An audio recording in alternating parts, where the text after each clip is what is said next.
Walang pinoprotektahan, walang kasinungalingan, serbisyong totoo lang. See wishes come true sa Wish Ko Lang sa tulong ng Tide. Wish ko lang. Magandang hapon po mga kapuso. Bukas po ay ipagdiriwang natin ang Araw ng Mga Tatay at ang 150th birthday ni Dr. Jose Rizal.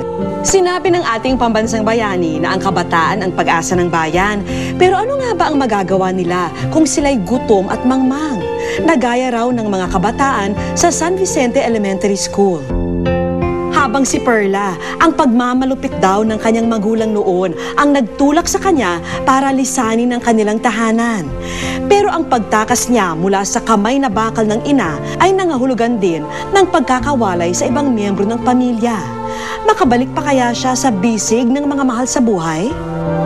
Maraming kabataan ang fans ng international star dahil halos kasabay na rin nila itong lumaki. Kaya tiyak na dudumugin ang nalalapit na concert ni Miley dito sa Pilipinas.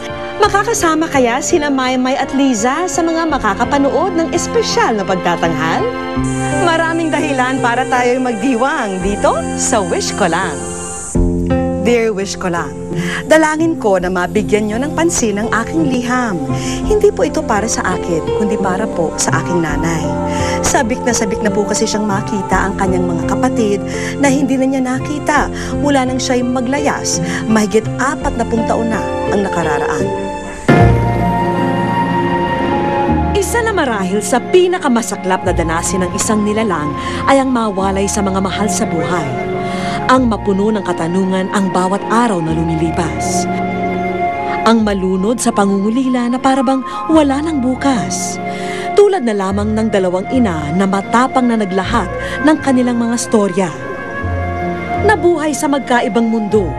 Si Gigi sa magulong buhay ng Maynila at si Nanay Perla sa mabagal na buhay ng probinsya. Gayunpamay, iisa ang idinadaing ng kanilang mga puso na isang araw ay mag-cruise naman sana ang landas ng isang kaanak na matagal nang nawalay.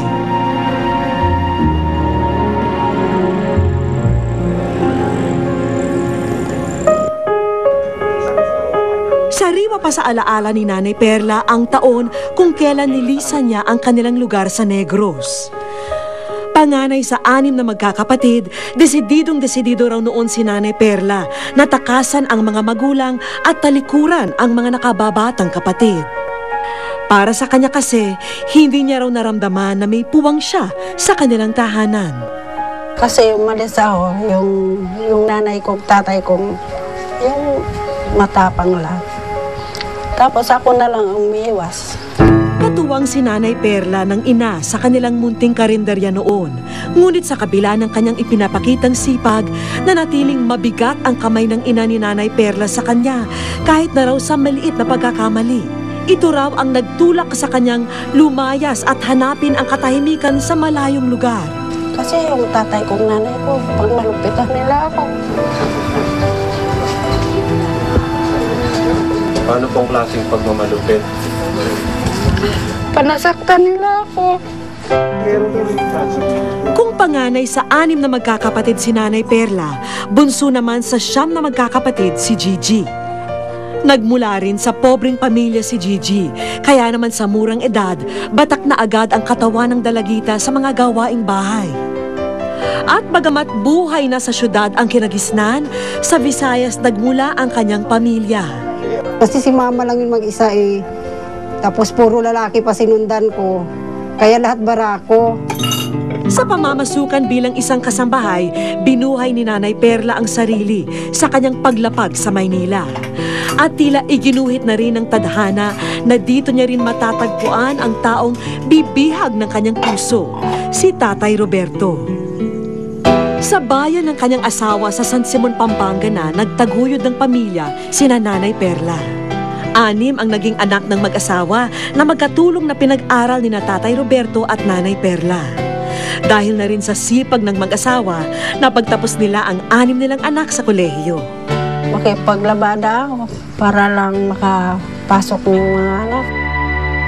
Dekada 70 nang pumanaw ang ina ni Gigi. Hindi nagtagal, nag-asawa na rin siya para may makatuwang sa buhay. 3 babae at 3 lalaki ang naging anak ni na Gigi at Romy, kung saan 2 rito ay nasa kolehiyo na at pawang mga eskolar. Hindi mawari ni Nanay Perla kung meron pa siyang babalikan sa haba ng panahon na siya'y nawala.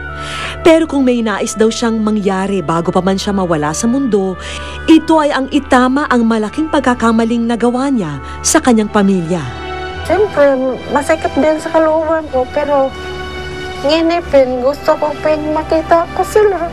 Matagal na kasi yung umalis ko sa amin. So, parang naiisip nila sila ngayon. Naiisip ko na sila, di ko alam kung buhay pa sila. Gusto ko sila makikita. Isang bahagi ng kanyang buhay ang matagal na ring pinagtatahi-tahi ni Gigi.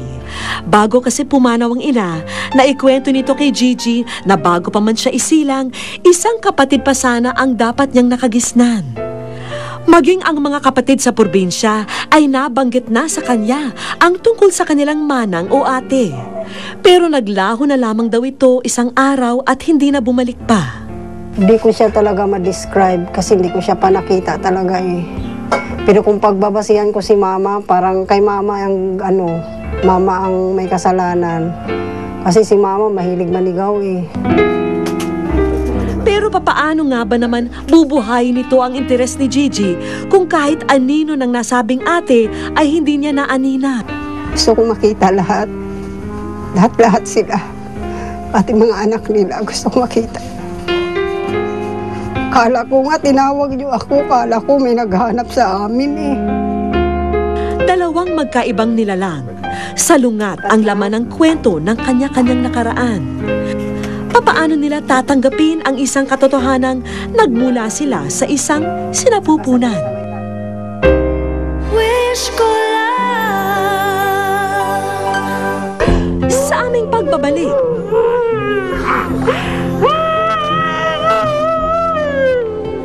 halos mangilid ang luha sa aming mga mata sa sumunod na tagpo.